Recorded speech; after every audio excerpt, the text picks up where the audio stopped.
حامد میر صاحب، obviously it takes time کہ جناب نیگوسیشنز ہوتے ہیں، اوور نائٹ اس کے کوئی ریزلٹس نہیں نکلتے، اور اس کے بیک ڈراپ میں کئی چیزیں چل رہی ہوتی ہیں، اور یہ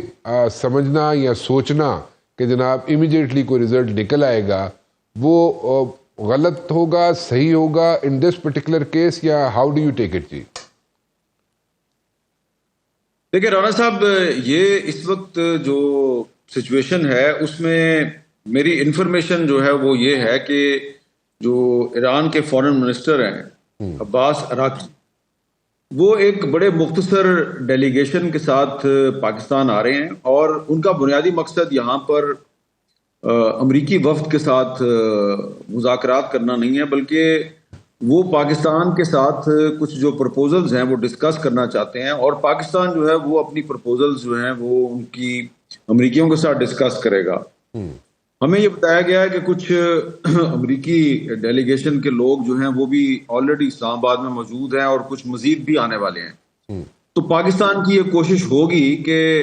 ایران کا جو ڈیلیگیشن ہے اس کے ساتھ ملاقات کی جائے، پرائم منسٹر شہباز شریف کی ملاقات ہوگی، فیلڈ مارشل سید عاصم منیر صاحب کی ملاقات ہوگی، کچھ اور بھی لوگوں کی ملاقات ہوگی، اور اس کے بعد وہ امریکنز کو بتائیں گے کہ جناب یہ ہے روڈ میپ جس پہ چل کے تو ہم سیکنڈ راؤنڈ بھی شروع کر سکتے ہیں۔ تو پاکستان کی کوشش ہوگی کہ ایک چھوٹا سا سیکنڈ راؤنڈ ہو جائے، لیکن ابھی تک وہ کنفرم نہیں ہے۔ ابھی تک صرف یہ کنفرم ہے کہ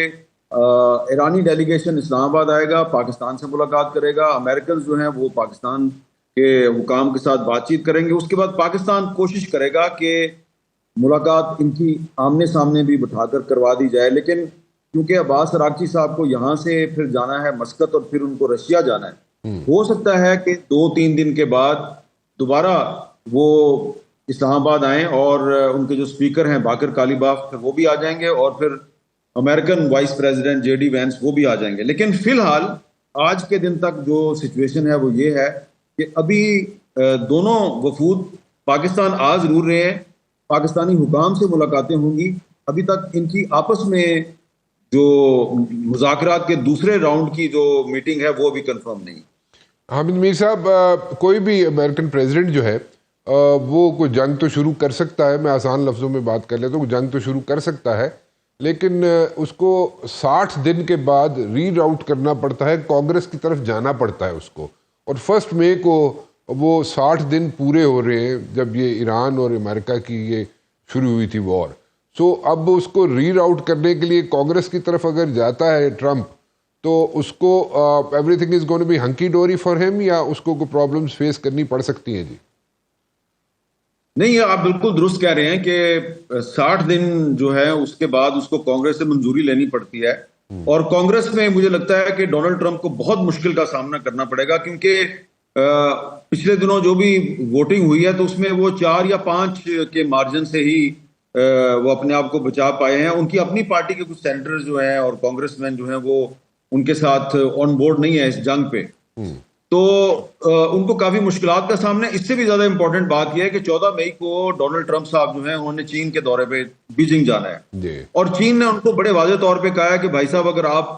چائنا آ رہے ہیں تو چائنا آنے سے پہلے آپ ایران کے ساتھ اپنے معاملات ٹھیک کریں۔ اس لیے آپ دیکھیں کہ جو ایرانین ہیں وہ بڑے ایزی لے رہے ہیں، وہ بڑے ریلیکس ہیں، ان کو کوئی پرواہ نہیں ہے، ان کو اتنی کوئی جلدی نہیں ہے۔ جلدی اگر آپ کو لگ رہی ہے تو وہ ٹرمپ صاحب کو لگ رہی ہے، ان کے جو وار منسٹر ہیں پیٹ ہیگسیت ان کو لگ رہی ہے، وہ کبھی ایک بات کرتے ہیں پھر دوسری بات کرتے ہیں۔ ڈپلومیٹک اور پولیٹیکل آئسولیشن کا بھی شکار ہے اس وقت امریکہ جو ہے، یورپ اس کے ساتھ نہیں ہے، اور مڈل ایسٹ کے بہت سے ممالک جو پہلے اس کے اتحادی تھے وہ اب اس پر اتنا اعتبار نہیں کرتے۔ ایران جو ہے اس کو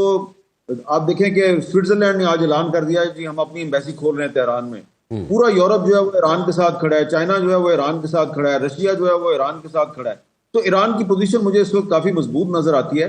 تو اس لیے اس وقت ڈونلڈ ٹرمپ صاحب کوشش یہ کر رہے ہیں کہ جو جنگ وہ ہار گئے ہیں اس کو وہ مذاکرات کی ٹیبل پہ جیتنے کی کوشش کریں، لیکن ایسا ممکن نظر نہیں آتا۔ اگر وہ چاہتے ہیں کہ ایران 1 قدم پیچھے ہٹے تو ان کو بھی 2 قدم پیچھے ہٹنا پڑے گا۔ ایک اور چیز ذرا بتا دیجیے گا، دیکھیں 14 یا 15 نیکسٹ منتھ کی تاریخ کو ٹرمپ نے جانا ہے وہاں پہ چائنا، یہ درست ہے. میں کچھ عرصہ پہلے یہ بتا چکا تھا کہ جانے سے پہلے چائنا جانے سے پہلے ٹرمپ اپنے سارے ایشوز جو ہیں ایران کے ساتھ سارٹ آؤٹ کر لیں گے. بٹ ایک ایڈوانس ٹیم پہلے جاتی ہے, جب بھی پریزیڈنٹ نے جانا ہوتا ہے وہاں پہ وزٹ سے پہلے ایک ایڈوانس ٹیم جاتی ہے, سینیٹرز کی, کانگریس مین کی. ان دس پرٹیکولر کیس ایک ایڈوانس ٹیم نے جانا تھا, وہ کینسل ہو گئی تھی, وہ اس کا جانا کینسل ہو گیا تھا چائنا. سو ابھی جو ایڈوانس ٹیم ہے وہ آپ کے خیال میں اسی سکیجول پہ, یعنی کہ 14-15 تاریخ کو, یعنی کہ مڈ مئی میں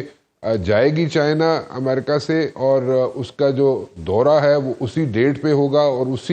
اس سے پہلے ہی یہ کانفلکٹ جو ہے سارا ریزالو ہو جائے گا آن دا ٹیبل. جی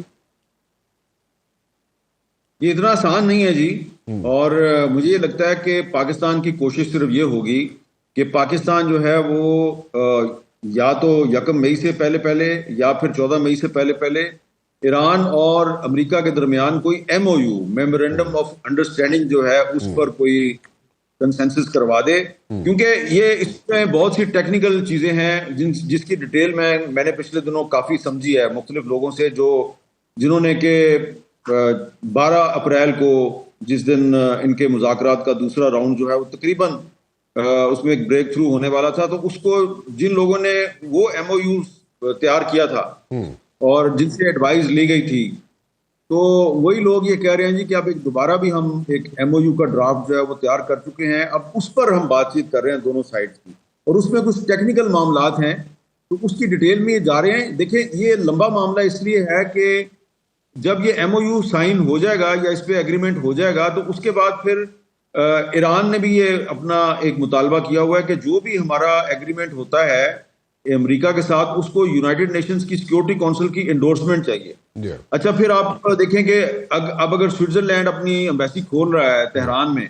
تو Switzerland is part of the یورپی یونین, تو یورپی یونین نے بھی ایران پر پابندیاں لگائی ہوئی ہیں, تو یورپین پارلیمنٹ میں بھی جو ہے وہ معاملہ صرف کانگریس میں نہیں جانا, یورپین پارلیمنٹ میں بھی جانا ہے, انہوں نے بھی پابندیاں نرم کرنی ہے. تو یہ ایک لمبا پروسیس ہے, اس میں مجھے لگتا ہے کہ 2-3 مہینے لگیں گے, لیکن 14 مئی سے پہلے یہ ٹرمپ صاحب کی ریکوائرمنٹ ہے, ان کو اس چیز کی شدت کے ساتھ ضرورت ہے کہ وہ کوئی نہ کوئی MOU جو ہے وہ ایران کے ساتھ سائن کریں. ایک آخری چیز بتائیے گا, دیکھیں چیپٹر 6 کی آپ بات کر رہے ہیں, اس کی طرف اشارہ کر رہے ہیں آپ کی یونائٹڈ نیشن کا چیپٹر 6 کی مہر جو ہے, میں آسان لفظوں میں بات کروں, چیپٹر 6 کی مہر جو ہے اس ایگریمنٹ پہ لگ جائے. ایران یہ چاہتا ہے کہ جناب یونائٹڈ نیشن کی چیپٹر 6 کی مہر لگ جائے تاکہ اس پہ بائنڈنگ ہو سب کی, یعنی کہ دونوں پارٹیز جو ہے وہ دونوں اینٹیز جو ہے ادھر ادھر نہ ہو سکیں. لیکن ان دس پرٹیکولر کیس اگر میں یہ بات پوچھنا چاہوں آپ سے کہ نیوکلیر انریچمنٹ پہ اگر جو بات ہو رہی ہے, وہاں پہ جا کے اگر کہا جائے, وہاں پہ جا کے اگر کوئی بات سٹیل میٹ ہو جاتا ہے بات میں کہ جناب نیوکلیر انریچمنٹ جو ہوئی ہے ایران کی, وہ کہاں پہ جائے گی؟ چائنا کے پاس جائے گی, پاکستان کے پاس جائے گی, یا ایران اپنے پاس خود رکھے گا؟ اس پہ آپ کے خیال میں کیا ہو سکتا ہے؟ اس پہ کیا آخری سٹیپ کیا ہو سکتا ہے اس پہ, یا کہاں پہ متفق ہو سکتے ہیں دونوں؟ میں رانا صاحب صرف آپ کے ساتھ یہ شیئر کر سکتا ہوں اپنی انفارمیشن کہ یہ کوئی ایشو ہے ہی نہیں ہے. اچھا. اور اس پہ ایران جو ہے وہ امریکنز کو 12 اپریل کو بھی بتا چکا ہے, لیکن ڈیٹیل کے ساتھ جب فیلڈ مارشل عاصم منیر صاحب تہران گئے تھے ان کو بھی بتا دیا گیا یہ کوئی ایشو نہیں ہے, یہ ایشو بالکل بڑے آرام سے ریزالو ہو جائے گا. اصل ایشو جو ہے وہ صرف اور صرف یہ ہے کہ ایران جو ہے اس کو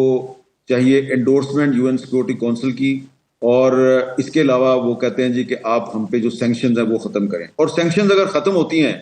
تو اس کا ایران کو بھی فائدہ ہے, پاکستان کو بہت فائدہ ہے. آپ کو گیس بھی ملے گی سستی, آپ کو پیٹرول بھی ملے گا سستا, اور یہ جو آپ ہاتھ میں ایک کشکول اٹھا کے اور مختلف لوگوں کے پاس جاتے ہیں, مختلف ممالک کے پاس جاتے ہیں کہ جی ہمیں سستا تیل دے دیں, پیٹرول دے دیں, مہربانی کریں جی ہم پہ, یہ ختم ہو جائے گا. آپ جس طرح چائنا جو ہے 85% تیل جو ہے چائنا کا وہ ایران سے آتا ہے, تو اگر ہم صرف 5 یا 6% تیل بھی لینا شروع کر دینا ایران سے, تو پاکستان میں پیٹرول کی قیمت آدھی سے زیادہ نیچے چلی جائے گی. بالکل ٹھیک ہے جی. Hamid Mir sahab, thank you very much for talking to us جی, بہت بہت شکریہ.